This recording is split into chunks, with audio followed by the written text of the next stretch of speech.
নমস্কার বন্ধুরা, মনের মতো রান্নাতে সবাইকে স্বাগত জানাই। আমি আজকে আবারও একটা রেসিপি নিয়ে চলে এসেছি আপনাদের কাছে।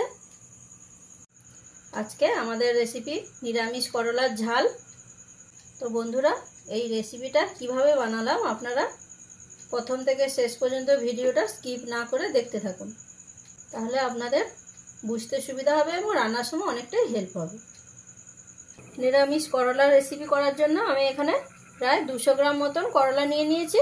আর করলাগুলোকে আমি এখানে খুব বেশি মোটাও নয়, আবার খুব বেশি পাতলা করেও কাটিনি, এইরকম মিডিয়াম সাইজ করে কেটে নিয়েছি। করলাগুলোর মধ্যে যে দানাগুলো শক্ত ছিল সেই দানাগুলোকে সব কিন্তু আমি বার করে নিয়েছি, আর যেই দানাগুলো একটু নরম নরম আছে সেই দানাগুলোকে রেখে দিয়েছি। করলাগুলোকে প্রথমে আমি ম্যারিনেট করে নেব। তার জন্য দিয়ে দিচ্ছি পরিমাণ মতন লবণ, আর দিচ্ছি পাতিলেবুর রস,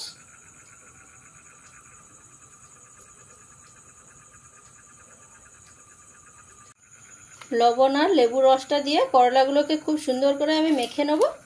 এইভাবে মেখে নিয়ে প্রায় 10 থেকে 12 মিনিট আমি রেখে দেবো। তাহলে কি হবে, করলাগুলো সুন্দর নরমও হয়ে যাবে, আবার করলা থেকে জলটাও ছেড়ে দেবে। এইভাবে করলা থেকে জলটা বের করে নিলে কি হবে, করলাগুলো থেকে তেতো জলটা বেরিয়ে যাবে, তাহলে আর করলাগুলো রান্নার সময় তেতো লাগবে না। আর একটা মশলা বানিয়ে নেবো। তার জন্য একটা কড়াই নিয়ে গরম করে নিয়েছি। তাতে দিয়ে দিচ্ছি প্রায় 15 থেকে 16 পিস কাজু, দিচ্ছি হাফ চামচ গোটা জিরে, দিচ্ছি হাফ চামচ কালো সর্ষে, দিচ্ছি হাফ চামচ সাদা সর্ষে, সব শেষে দিয়ে দিচ্ছি 1 চামচ পোস্ত। দিয়ে এবারে সব কিছুকে খুব ভালো করে ভেজে নিতে হবে। এখানে গ্যাসের ফ্লেমটা মিডিয়ামে রাখবেন, হাইতে দেওয়ার দরকার নেই, তাহলে মশলাটা পুড়ে যাওয়ার সম্ভাবনা থাকবে। মিডিয়াম ফ্লেমে রেখে অল্প কিছু সময় ভেজে নিলেই হবে। দেখুন মশলাটা খুব সুন্দরভাবে ভাজা হয়ে গেছে। আমি এবারে নামিয়ে নিচ্ছি। নামিয়ে নিয়ে ঠান্ডা করে গুঁড়ো করে নেব। 10 মিনিট পরে চলে এসেছি বন্ধুরা। দেখুন করলাগুলো কত সুন্দর নরম হয়ে গেছে আর জলও ছেড়ে দিয়েছে। তো এবারে করলাগুলোকে আমি এইভাবে হাতের মধ্যে নিয়ে চিপে চিপে জলটাকে বার করে নেব। এইভাবে জলটা বের করে নেওয়ার ফলে কি হবে, করলার মধ্যে তেতো ভাবটা কমে যাবে।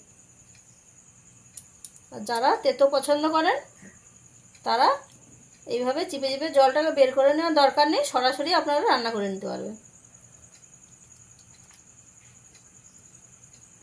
এইভাবে চিপে চিপে সমস্ত করলাগুলোর জল আমি বার করে নেব। দেখুন করলাগুলো থেকে কতটা পরিমাণে জল বেরিয়েছে। করলাগুলো থেকে জল বার করে নিয়ে একটা প্লেটের মধ্যে রেখে দিয়েছি। তো এবারে করলার মধ্যে আমি দিয়ে দেব হলুদের গুঁড়ো হাফ চামচ, কাশ্মীরি লঙ্কার গুঁড়ো হাফ চামচ, আর দিচ্ছি বড় চামচের 1 চামচ বেসন। এবারে সব কিছুকে খুব ভালো করে মেখে নিতে হবে। এখানে লবণটা দেওয়ার দরকার নেই, যেহেতু করলাগুলোকে লবণ দিয়ে মেখে রেখেছিলাম, করলাগুলোর মধ্যে লবণটা ঢুকেই গেছে। এবারে খুব সুন্দর করে মেখে নিতে হবে। দেখুন করলাগুলো খুব সুন্দর করে মেখে নিয়েছি। আর করলাগুলোকে এমনভাবে মাখতে হবে যাতে করলাগুলোর উপরে একটা হালকা কোট চলে আসে। তো যদি আপনাদের মনে হয় যে কোটটা কম রয়েছে, তাহলে আপনারা অল্প পরিমাণে বেসন আরও দিয়ে নিতে পারেন। এখানে আমার হালকা কোট চলে এসছে, তাই আমার আর বেসনটা লাগছে না। এবারে আমি মেখে রেখে দিচ্ছি। এবার একটা মশলার পেস্ট করে নেব। তার জন্য মিক্সি জারে দিয়ে দিচ্ছি 1 ইঞ্চি পরিমাণে আদা, দিচ্ছি টমেটো কুচি। আমি এখানে একটা টমেটো নিয়ে কুচি করে নিয়েছি। তার সাথে দিচ্ছি 4 পিস কাঁচা লঙ্কা, দিয়ে দিচ্ছি অল্প পরিমাণে জল, দিয়ে এবারে খুব ভালো করে একটা পেস্ট করে নেব। আমি এখানে ঝালের জন্য 4 পিস কাঁচা লঙ্কা দিয়েছি। আপনারা চাইলে ঝালের পরিমাণটা বাড়িয়ে বা কমিয়ে নিতে পারেন। এই কড়াইটাকে গরম করে নিয়েছি, তাতে দিয়ে দিচ্ছি সর্ষে তেল। তেলটাকে এখানে খুব ভালো করে গরম করে নিতে হবে। যতক্ষণ পর্যন্ত তেল থেকে ধোঁয়া উঠছে ততক্ষণ খুব ভালো করে গরম করে নেব। এখন বন্ধুরা তেলটা খুব ভালোভাবে গরম হয়ে গেছে, তেল থেকে ধোঁয়া ওঠা শুরু করে দিয়েছে। ম্যারিনেট করে রাখা করলাগুলো তেলের মধ্যে দিয়ে দিই। গ্যাসের ফ্লেমটাকে মিডিয়ামে রেখে করলাগুলোকে খুব ভালো করে লাল লাল করে ভেজে নিতে হবে। তো বন্ধুরা করলাগুলো তেলের মধ্যে দিয়ে কিন্তু সাথে সাথে নাড়াচাড়া দেবেন না, 1 থেকে 1.5 মিনিট আপনারা অপেক্ষা করবেন, তারপরে নাড়াচাড়া দিয়ে ভেজে নেবেন। 1 থেকে 1.5 মিনিট হয়ে গেছে। এবারে হালকা হাতে করলাগুলোকে আমি উল্টে পাল্টে লাল লাল করে ভেজে নিই। যেভাবে আমরা উচ্ছেটা ভাজা খাই সেইভাবে লাল করে কড়া করে ভেজে নিতে হবে। দেখুন বন্ধুরা, করলাগুলোকে আমি প্রায় 4 থেকে 5 মিনিট ধরে ভেজে নিয়েছি। এবারে করলাগুলোকে আমি নামিয়ে দেবো।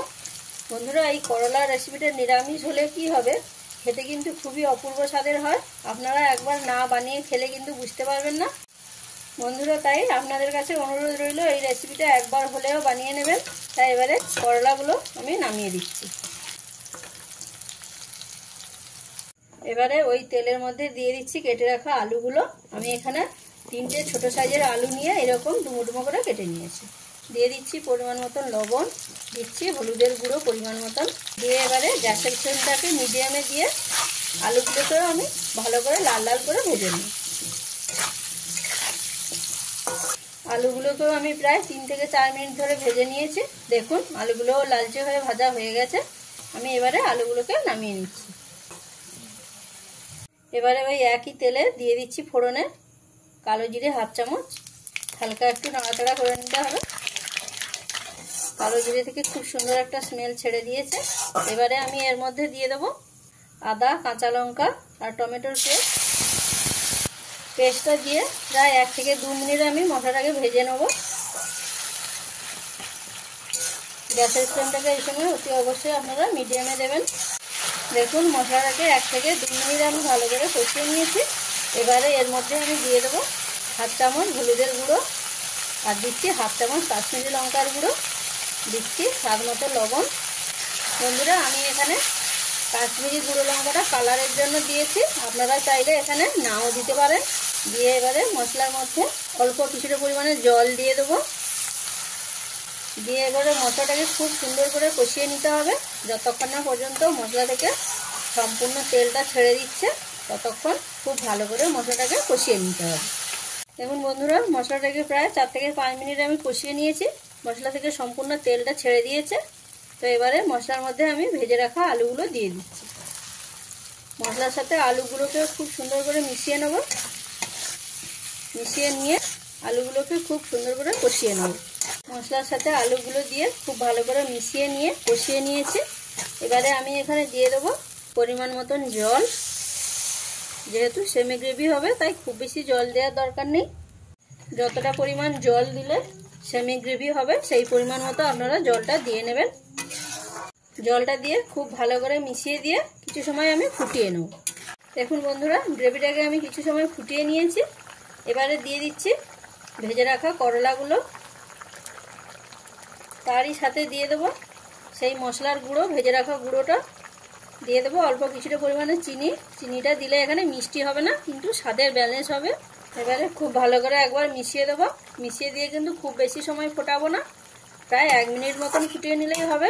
তো বন্ধুরা, করলা রেসিপি তো আপনারা অনেকে অনেক রকমভাবে বানিয়ে খেয়েছেন। এইভাবে একবার বানিয়ে খেয়ে দেখুন, খেতে কিন্তু খুবই ভালো লাগে। বন্ধুরা, আমি যেভাবে করলা রেসিপিটা আপনাদের খুবই সহজ পদ্ধতিতে বানিয়ে দেখালাম, আপনাদের অবশ্যই ভালো লাগবে। রেসিপিটা ভালো লাগলে বন্ধুরা চ্যানেলটাকে একটা লাইক করে দেবেন এবং রেসিপিটা কেমন লাগলো সেটা আমাকে অতি অবশ্যই কমেন্টের মাধ্যমে জানাবেন এবং আপনাদের বন্ধু বান্ধবদের মধ্যে রেসিপিটাকে শেয়ার করে দেবেন এবং সাবস্ক্রাইব করে আমার পাশে থাকবেন। এইরকম নিত্য নতুন ভিডিও দেখার জন্য, রান্নার রেসিপি দেখার জন্য আপনারা নোটিফিকেশানের বেলটাকে ক্লিক করে রাখবেন। তাহলে আমি যতবারই যা কিছু রেসিপি দিই না কেন আপনাদের কাছে খুব সহজেই চলে যাবে। তাহলে বন্ধুরা, রান্না তো আমার কমপ্লিট হয়ে গেছে। এবারে গ্যাসের ফ্লেমটাকে আমি অফ করে দেবো। গ্যাসের ফ্লেমটাকে তো অফ করে নিয়েছি। এবারে এর মধ্যে আমি প্রায় 1 থেকে 1.5 চামচ মতো পাতিলেবুর রস দিয়ে নেব।